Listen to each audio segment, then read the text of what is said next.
अब आतंकियों की बची खुची जमीन को भी मिट्टी में मिलाने का समय आ गया है। लाइन ऑफ कंट्रोल से बात अब आगे जाएगी।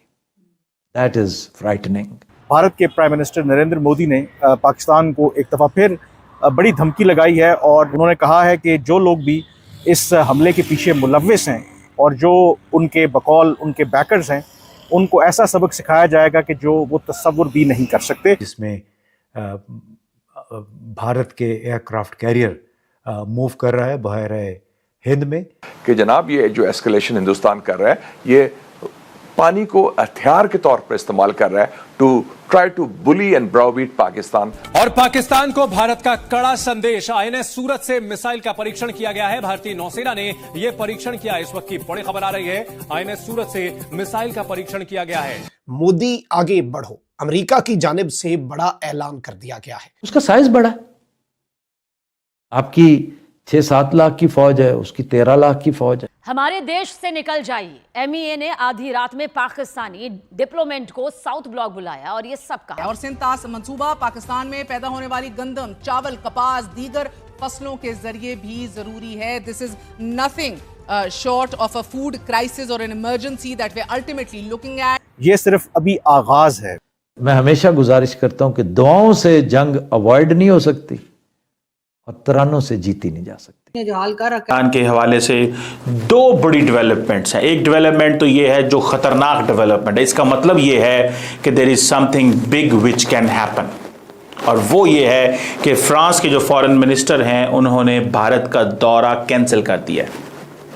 फ्रांस के फॉरेन मिनिस्टर का भारत का दौरा कैंसिल करने का मकसद क्या हो सकता है? दूसरी तरफ भारत ने ऑल पार्टीज कॉन्फ्रेंस बुला ली है। ऑल पार्टीज कॉन्फ्रेंस बुलाने का मकसद क्या हो सकता है, इस पे बात करता हूं। पाकिस्तान ने अभी तक ऑल पार्टीज कॉन्फ्रेंस नहीं बुलाई।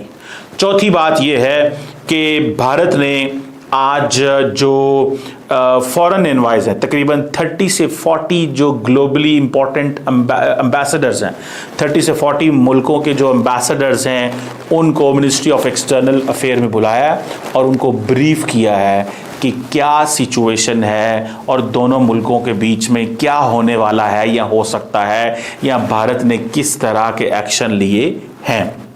अब ये जो, और आपको मैं ये भी बताता चलूं कि पाकिस्तान के फॉरेन मिनिस्टर ने बांग्लादेश का दौरा जो है वो कैंसिल कर दिया। पाकिस्तान के फॉरेन मिनिस्टर का बांग्लादेश का दौरा कैंसिल हो गया, जो कि 27-28 अप्रैल को होना था।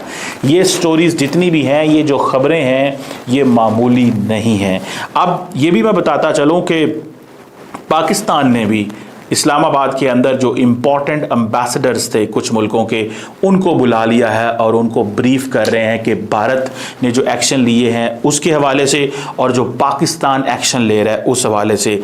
मैं आपको सच्ची बात बताऊं, मैंने इस्लामाबाद की डिप्लोमेटिक कम्युनिटी के बीच में इतनी ज़्यादा एंजाइटी काफ़ी अरसे से नहीं देखी जो एंजाइटी अभी जो है वो हुई है। ये समझ लें कि ये आप जेल में रखें कि पहली बात, फ्रेंच प्रेसिडेंट के फॉरेन मिनिस्टर के दौरा कैंसिल करने का क्या मकसद हो सकता है? इसका मकसद ये हो सकता है कि शायद भारत जो है कोई मिलिट्री एस्केलेशन कर सकता है। शायद भारत कोई मिलिट्री एस्केलेशन कर सकता है। इट मीन्स कि कुछ ना कुछ वो ऐसा कर सकते हैं, कुछ ना कुछ ऐसा हो सकता है।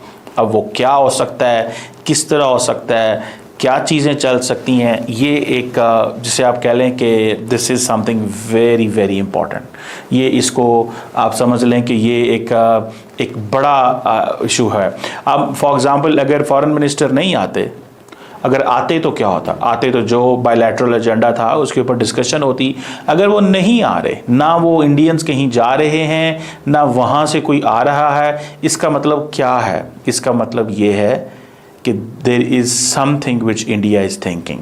क्योंकि इंडिया का ये कहना है कि अगर आपने डिप्लोमेटिक एक्शन लिया है, डिप्लोमेटिकली चीज़ों को मैनूवर किया है, तो जब तक आप मिलिट्री एस्केलेशन नहीं करते, अगर आप मिलिट्री एस्केलेशन के लिए, जारी बात है बाहर की दुनिया तो इंडिया में आके नहीं बैठी होगी।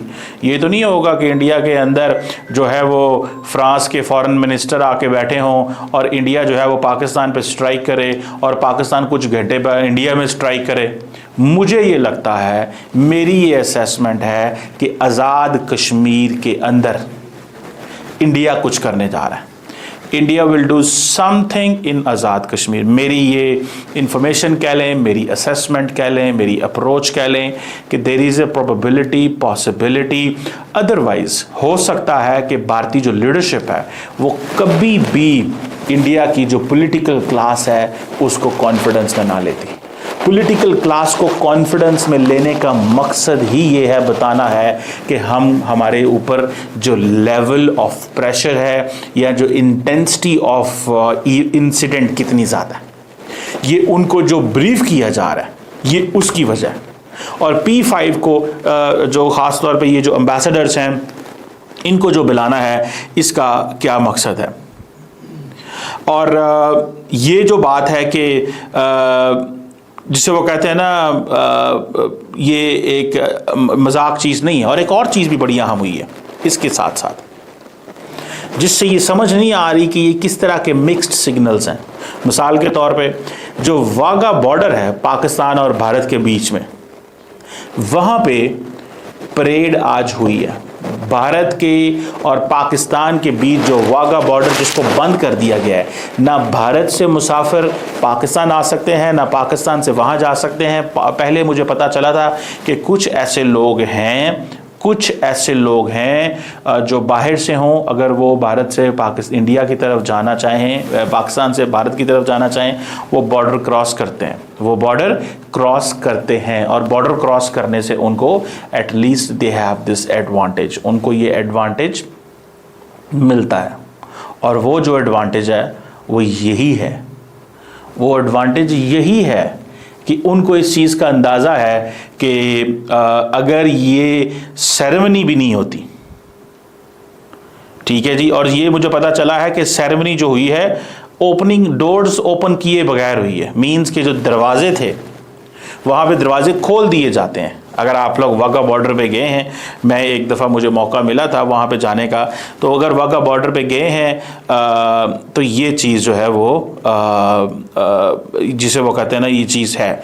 सो मुझे ऐसा लगता है कि ये जो इंडिया की जो अप्रोच है, इस अप्रोच को स्टडी करना होगा कि फॉरेन मिनिस्टर को कहना कि ना हो और P5 के ममालिक को और बाकी 30-40 एम्बेसडर्स को बताना, तो इसको कई लोग जो रीड करेंगे कि शायद